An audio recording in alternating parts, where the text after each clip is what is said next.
When was the last time you spoke to Joe Biden? I cannot remember when I talked to him. I do not remember. We can look it up. You don't remember? No. Why? Do I have to remember everything? I have my own things to do. We have domestic political affairs. Well, he's funding the war that you're fighting, so I would think that would be memorable.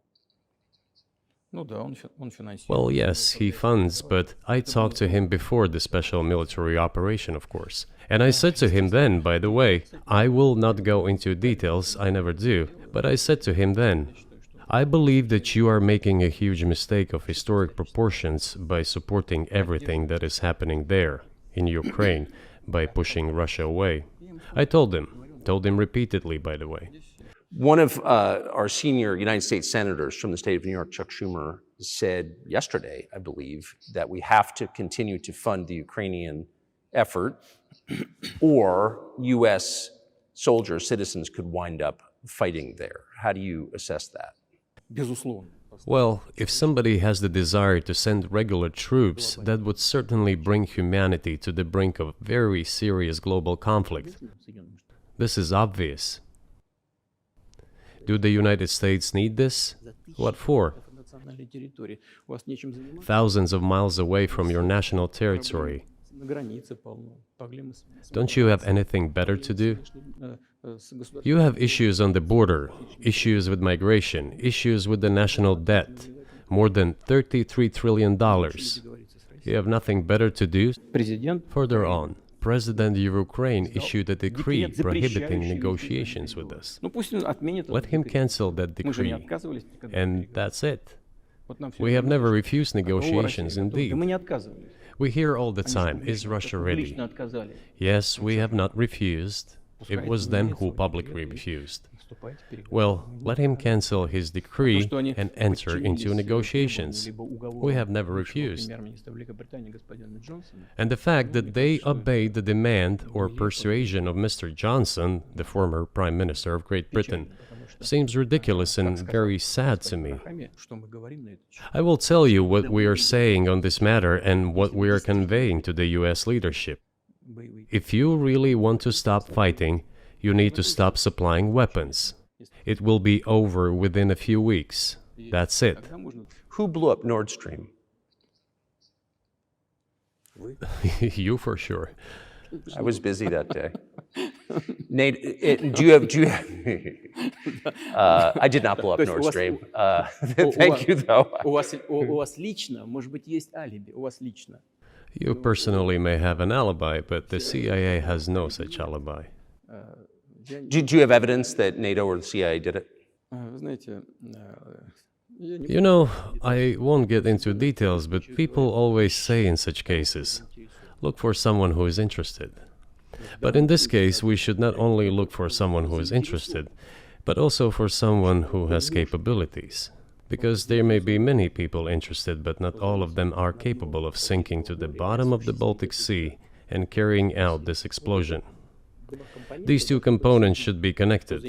Who is interested and who is capable of doing it? The BRICS, for example, in danger of being completely dominated by the Chinese economy in a way that's not good for their sovereignty. Do you worry about that? Well, we have heard those boogeyman stories before. It is a boogeyman story. China's foreign policy philosophy is not aggressive. Its idea is to always look for compromise, and we can see that. The next point is as follows. We are always told the same boogeyman story, and here it goes again. Through an euphemistic form, but it is still the same boogeyman story. The cooperation with China keeps increasing. The pace at which China's cooperation with Europe is growing is higher and greater than that of the growth of Chinese-Russian cooperation. Ask Europeans, aren't they afraid? They might be, I don't know. But they are still trying to access China's market at all costs. Do Chinese businesses have small presence in the United States? Yes, the political decisions are such that they are trying to limit their cooperation with China. It is to your own detriment, Mr. Tucker, that you are limiting cooperation with China. You are hurting yourself. Is that going away as the reserve currency, the universally accepted currency? How have sanctions, do you think, changed the dollar's place? You know, to use the dollar as a tool of foreign policy struggle is one of the biggest strategic mistakes made by the U.S. political leadership. To use the U.S. dollar as a tool of political struggle, a blow was dealt to this American power. I would not like to use any strong language, but it is a stupid thing to do and a grave mistake. Even the United States allies are now downsizing their dollar reserves. Seeing this, everyone starts looking for ways to protect themselves. But the fact that the United States applies restrictive measures to certain countries, such as placing restrictions on transactions, freezing assets, etc., causes grave concern and sends a signal to the whole world. Until 2022, about 80% of Russian foreign trade transactions were made in US dollars and euros.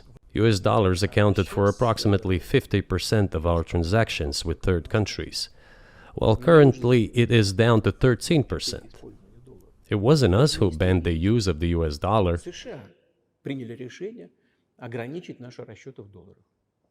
We had no such intention. It was decision of the United States to restrict our transactions in US dollars. By the way, our transactions in yuan accounted for about 3%.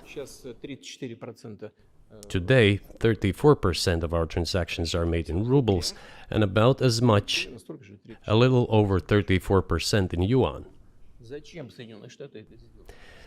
Why did the United States do this? My only guess is self-conceit. They probably thought it would lead to full collapse, but nothing collapsed. Up until now, there has been the uproar and screaming about inflicting a strategic defeat on Russia on the battlefield. Now they are apparently coming to realize that it is difficult to achieve, if possible at all. In my opinion, it is impossible by definition. It is never going to happen. It seems to me that now, those who are in power in the West have come to realize this as well.